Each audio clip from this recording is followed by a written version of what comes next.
सर्व लाडक्या बहिणींना आता ई-केवायसी बंधनकारक करण्यात आलेलं आहे। पुढच्या 2 महिन्यांमध्ये ही प्रक्रिया पूर्ण करावी लागणार आहे। महिला आणि बालविकास मंत्री अदिती तटकरे यांनी ट्विट करत त्या संदर्भातली माहिती दिली आहे। या योजनेमध्ये सरकारी महिला कर्मचारी, पुरुष लाभार्थी, त्याचबरोबर 2.5 लाखांहून ज्यांचं उत्पन्न जास्त आहे अशा महिलांनी घुसखोरी केलेली होती आणि त्यामुळे आता हा ई-केवायसीचा निर्णय घेण्यात आलेला आहे।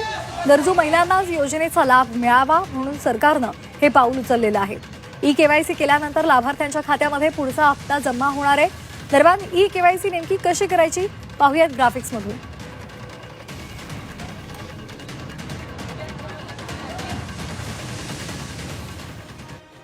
महिलांना सीएससी सेंटरवरून किंवा स्वतः ऑनलाईन पद्धतीने ई-केवायसी करता येईल।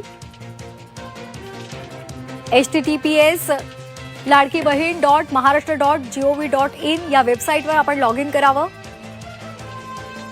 तुमचं नाव, पत्ता, रेशन कार्ड क्रमांक, उत्पन्नाची माहिती आणि आधार कार्डची माहिती भरावी लागणार आहे। सर्व कागदपत्रांची फोटोकॉपी अपलोड करावी लागणार आहे।